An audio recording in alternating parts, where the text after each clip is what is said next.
This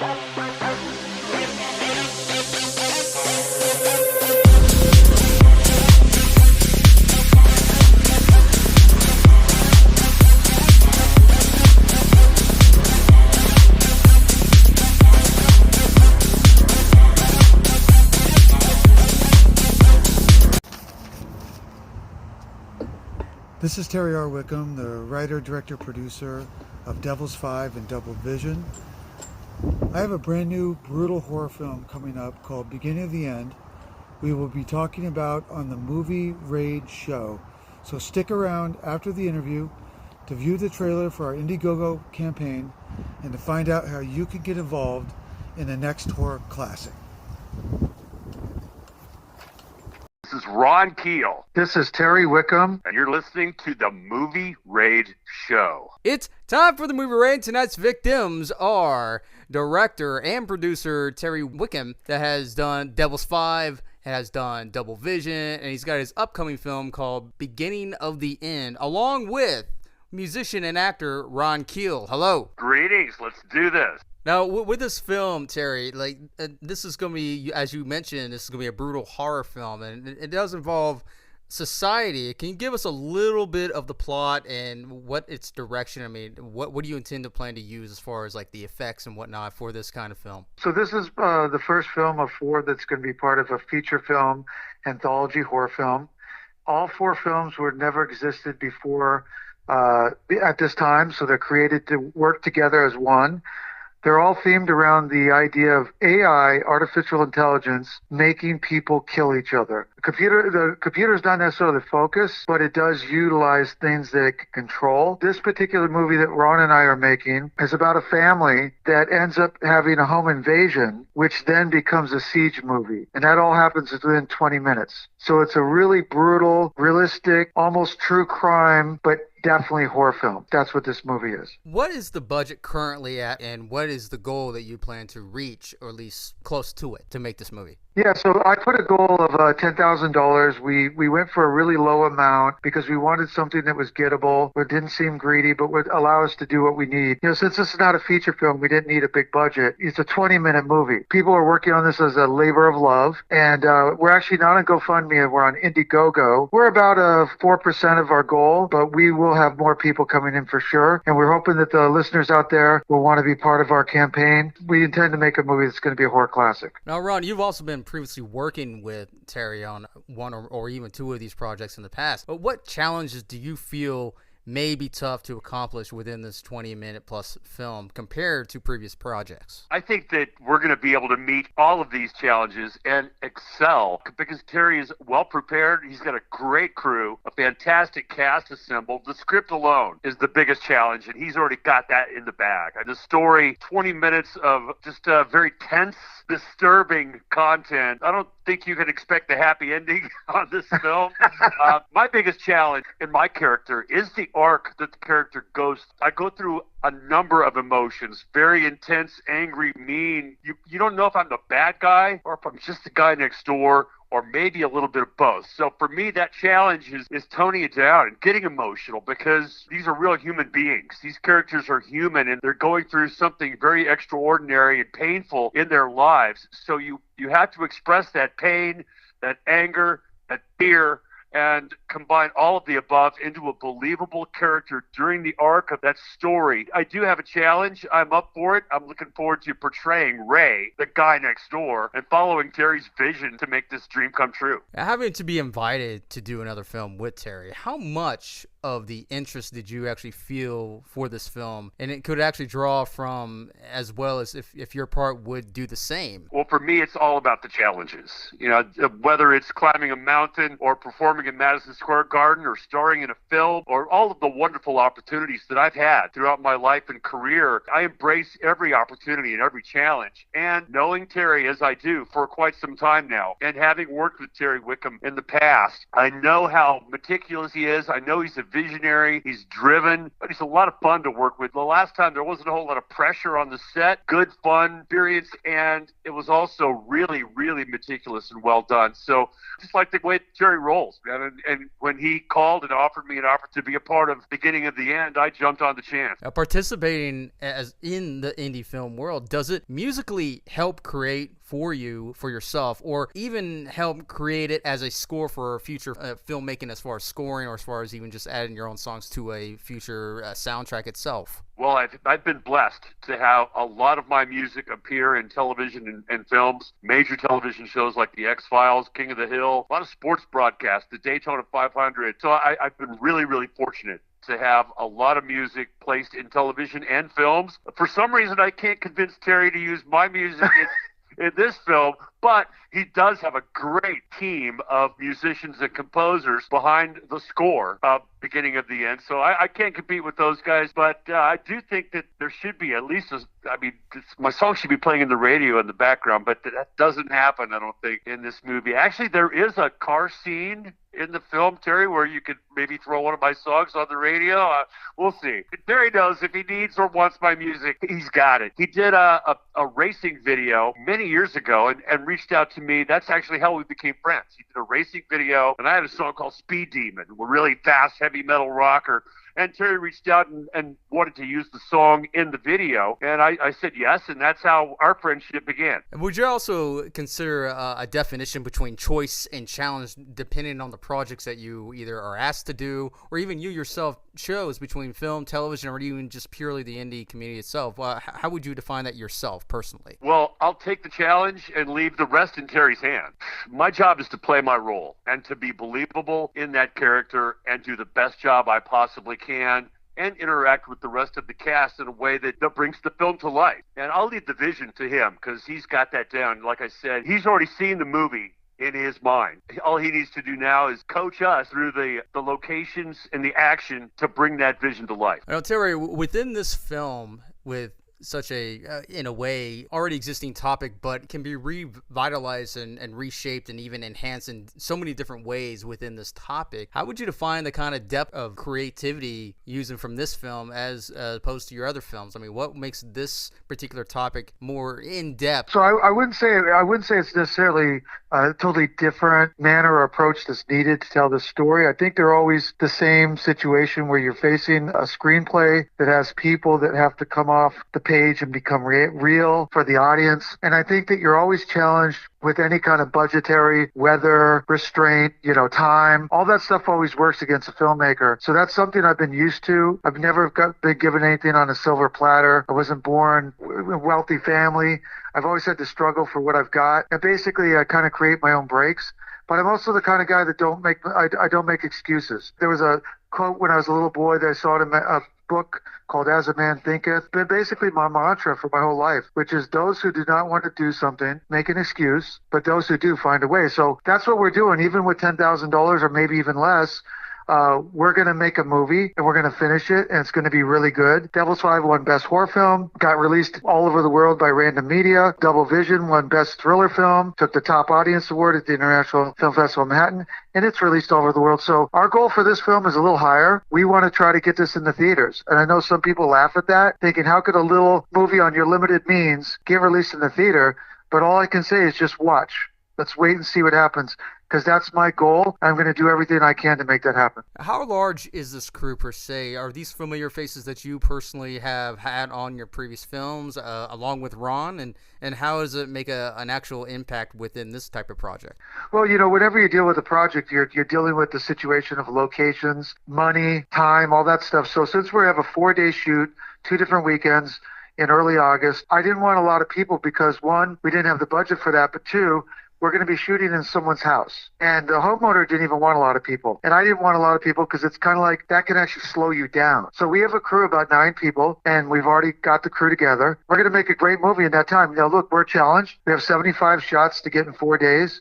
You can do the math figuring that out. And our shots are very complex. We move the camera a lot, Steadicam, drones, jib arms, dollies, all that's rack focusing, all that kind of stuff. And we're shooting anamorphic widescreen. So that's a challenge with depth of field, but that's what's going to make our movie look unbelievable because it'll look like any John Carpenter film or a film like that in widescreen. Now, is this being filmed locally? Do you have multiple areas that you're filming? And is it more of a challenge to get these locations, or was there certain ways that you can get past certain things in order to film what you need to film? Well, we're going to be shooting in northern New Jersey. I chose that because a lot of my crew is from the area. And believe it or not, I guess you could say I'm a conscientious director. So I actually try to go where they are versus where I am. I also live on Long Island, which is much more populated. So we wanted an area that was less populated, less interference. We found a couple places that were willing to let us shoot. They're both available on the dates we need. We have one in particular we really want in Sussex, New Jersey. It's a 4,500 square foot George Washington home, shaped like a U, has 4 levels that we can get on all of them, meaning the basement, ground floor, second floor, and even the roof. But if we don't get enough backing by people like, your listeners, we may have to go to the second place. So we're really hoping to pull that off, but we'll see how that all works out. We've got a backup plan that's going to be in effect if we need to, but I'm going to try to get that top place. Do you believe in the term familiarity, meaning that having been known for your films of what you've already previously released, of the following in the community, and having to do this as far as almost a common topic, but not exactly in your face per se, define familiarity in order to stay relevant for yourself and as well to support those that you brought onto your projects? Yeah, well, guys like Ron is a complete professional. He's a man that he comes fully prepared, 100% committed. He also does little things behind the scenes that no one would ever realize. Like he brought a video camera when we did an Anomaly trailer, filmed interviews with the cast and crew, took pictures. He knew that we would need that for material later on, and it's amazing how he organized that. He never interfered with the shooting, and it completely became useful. So Ron, not only in front of the camera, but behind the camera, has been a real asset, and that's why I call on people like him for such important roles. And my DP, Robert Campbell, worked with Ron and I both on that trailer. He's a 2-time Emmy Award-winning director of photography. He comes with, many years experience. He's got a great attitude. We got hit by a snow squall, temperatures that were under 20 degrees when we were outside at Sandy Hook. Never complained. We had a sound blanket fly onto the camera on the first, because we had 50-mile-an-hour winds, and it knocked out the follow focus. Now, on an anamorphic shoot, that is almost kiss of death. But he worked through that, did not make an excuse, and we still shot the trailer. As far as locations, we're really trying to stay to one place, because the more you move a crew and a bunch of actors, the longer it's going to take, the longer you're going to be down. And when you've got 75 shots in 4 days, we don't have time to move. So we're really looking at one place kind of to do everything, and both locations are going to afford that for us. Now, are there any other outside brands that might be helping you out, like catering or anything like that, or is this pure survival mode for you guys on your own type of deal? Is there any like added support or backers or anything like that is mentionable that is helping you out with this project? Well, the New York Film Commission was instrumental both when we did Anomaly as well as this film as well. I go through them. They're the proper channel. They know the state better than I do. They were the one who gave me potential homes to scout. So me and Robert Campbell, my DP, in February, we went out. We saw about 10 locations in northern New Jersey. They organized that for me. They didn't pick those in particular, but they gave me a list of about 50 homes that were willing to allow filming. I contacted them. Well, I actually looked at each home, and then the ones I was most interested in, we went and scouted. So they were instrumental. They've been fantastic. They found the Sterling Hill Mine Museum, which Ron did his scene for the trailer in. That was amazing. They helped me get that. They helped me get the police department we shot at. So I give a lot of credit to them. And I also, believe it or not, I love shooting the state of New Jersey. I've shot in New Jersey numerous times. I did a movie called Hair of the Dog there. I did a movie called Help Me there. I did the Anomaly trailer there. They're just opened businesses there, support us with food for the shoots. Believe it or not, we got that for the Anomaly trailer. That's probably going to happen as well as with this film. So I have nothing but good things to say about that state. Now, Ron, have you actually done some real filming with this now? Not to mention anything quite yet, since it's still in the making. Is there anything that you feel that there's a pinnacle moment, or that you feel that the people that you're going to be working with or have been working with is really going to come together within this project? Well, like Terry mentioned, Robert, our director of photography, is the consummate professional and an award-winning guy behind the camera. And Terry always assembles the best of the best in terms of the cast, first and foremost, and the crew from makeup on down. In my career, I studied acting back in the day when, in the 80s, I sold 3 million albums, had all my dreams come true, and I'm still cresting the momentum from that career with new album releases, touring the world this year. I took the week off in August to film this movie with Terry, so I'm glad that we were able to work that out around my busy touring schedule. But back in the day, when I was in my 20s, long-haired rocker dude, I got a lot of roles that were the rock star, the goofy rock star, the biker, the criminal, or whatever.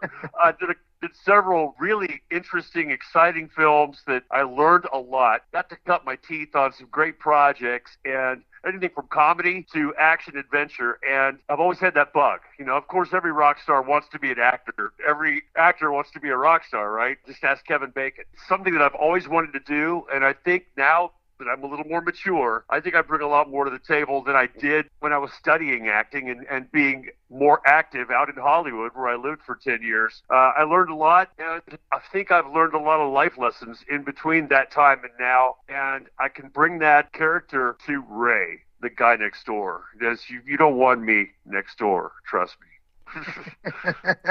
Now, between the musical career as well as acting and other film career, now there's always that marketing. There's always having to get it out there. There's always having to do, quote, your part. What exactly would you be having to do within this film or even upcoming films that Terry may want you to do? What do you feel is more important aside from performing as a role, like as far as getting the film out there, as far as doing this? Would you say use the same methods you possibly use in a musical career, like as far as touring, getting the album out, and so forth? Yeah, it's really simple. My work philosophy in life and business and music is pretty simple.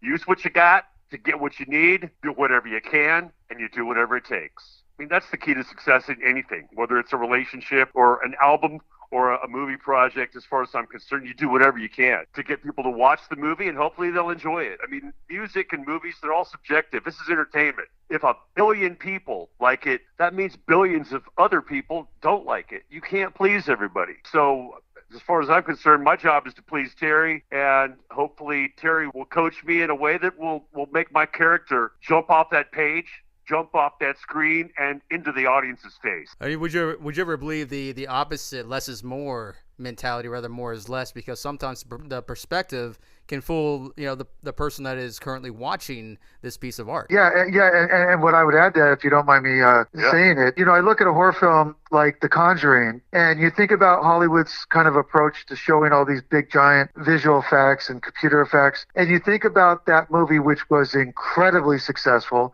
since it spawned multiple spin-offs and sequels. But you think about, to me, the best scene in that whole film, one of the best I've seen in the last 20 years, is the scene with the two girls in the bedroom where the sheet is getting pulled off by obviously a ghost, or in this case maybe a demon, and the girl wakes up and the sister sees her wake up, and she points to the corner of the room, and they're both looking in the corner room, and all you see is this black shadowed area, and James Wan never shows anything. And in that situation where he didn't show anything, I found it infinitely more scary than all these crazy visual effects that you could show, because that he left it to your imagination, but he built it up before that to kind of sense that the demon was there. So that to me is genius. I'm not saying you don't ever show something, but in that case, that proved, like you said, less is more. Now, while you're raising the budget for this movie, and when let's say you reach past the goal of this budget of the movie, do you believe that this isn't just reinvesting for your future films, but to invest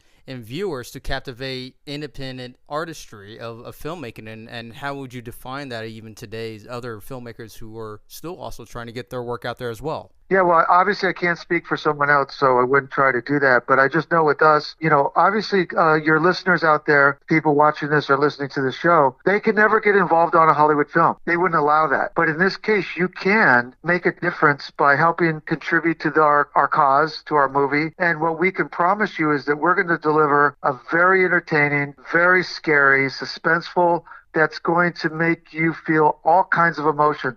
You're not going to be able to predict it. You're not going to be able to anticipate it. I'm going to flip it. I take you down a journey with people like Ron and Caitlin Jane helping that happen. But we will deliver what you guys will not expect, and I don't think you'll ever forget as well. Yeah, and we're going to take care of our investment team as well. The people that are contributing to this Indiegogo campaign are going to get some fantastic perks in addition to what's listed on the Indiegogo website. such as digital downloads of the film and signed memorabilia and interactive experiences with the cast. I'm going to go the extra mile. I promise you. Anybody who contributes to this Indiegogo campaign, I'm going to send them a signed poster, a free CD, and whatever I could do to thank them for contributing to the beginning of the end, because I'm an investor too. I'm taking a week off from touring to go to New Jersey to work with Terry because I love the guy. He's amazing. He's brilliant. He's a lot of fun. And he's a serious professional, and I appreciate the opportunity and the challenge. So for me, this is my opportunity to do something that most guys never get that chance, because I am not a professional full-time actor. I'm in the entertainment business. I create media. I entertain people for a living. I play a lot of roles in my job. The people who contribute to this Indiegogo campaign are going to get more than their money's worth. Can you mention a couple of the other crew members that's involved, like special effects and lighting and so forth? Just a brief list, if you can. Well, so I'll start off with the cast, since they're so important to the film and critical to any movie. Besides Ron playing Ray, you've got Caitlin Jane, who's a Playboy playmate / FHM model, who's making her acting debut on this film. She was actually cast in another film that Ron is part of, and actually was going to be playing Ron's wife in Anomaly. So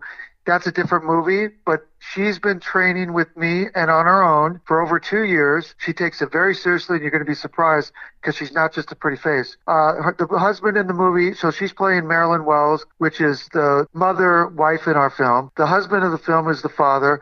His name, in real life, it's Matthew Dalton Lynch. He's playing the character of David Wells. You have Ron's character, their daughter, the Wells daughter, whose name is Sally. I named her after Marilyn Burns. Marilyn Burns is Caitlin's character for Texas Chainsaw, but I named her after the Texas Chainsaw lead actress. And then I had the daughter's named after the character she played in Texas Chainsaw, which is Sally Hardestry. We just call her Sally Wells in our film.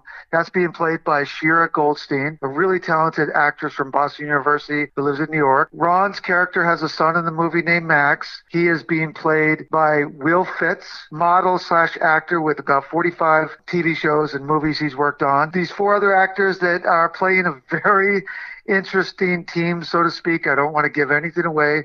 But Mike Portnoy from Dream Theater, the Hall of Fame drummer from Dream Theater, his daughter, Melody Portnoy, is going to be playing Trixie in our movie. I don't want to say too much about her, other than she's a pretty combustible young little woman. And she's got 3 friends in the film. She has a friend whose name is Peter. He's being played by Cameron Hudson. There's also a friend named Stefan, who's being played by Zane Claudio, a really good young actor from New York. And then we have another actor named Benjamin Brown, who is playing their other friend named Otto. And as far as the rest of the crew, Samantha Malinsky, who was taught at Tom Savini's makeup school, the guy who did Friday the 13th and Dawn of the Dead, the special makeup effects guy that made Jason. She learned under his school. She's doing our makeup effects. She also worked with Ron on the teaser for Anomaly 2 years ago. We do have one other makeup artist that's going to fill in on, they're actually doing half days. So Samantha's doing 2 days, and a makeup artist that worked on my last feature film, Double Vision. Her name is Reem El Sherbagi. She's Egyptian. I worked with her before. She does gore effects and very good makeup. Ron's going to love her. The whole crew will love her. And then the other crew are, we have a couple of ACs. I won't go into them because there's too many names, but that's kind of the nucleus of our crew. A sound recordist who's also a sound designer, and then like 4 or 5 ACs. Well, go ahead and plug in any websites or where we can invest in this film, and as well any added websites and other links that you care to add. Yeah, so, if you go to YouTube, I have a YouTube channel. It's just Terry Wickham. It's just at YouTube or wherever they have there. You go there, you'll see it there. If you go to Manta Ray Pictures LLC on Facebook, which is a Facebook business page, that's actually my official website. It's all over the place there. It's at Terry Reid Wickham, which is my full name with my middle name. On Facebook, you'll find it there. If you go to Instagram, it's Manta Pics. That's MANTAPICS. That's at Instagram. It's all over there. And then the Indiegogo, if I am correct, I think it's igg.me/@/beginning of the end. It's not the beginning of end.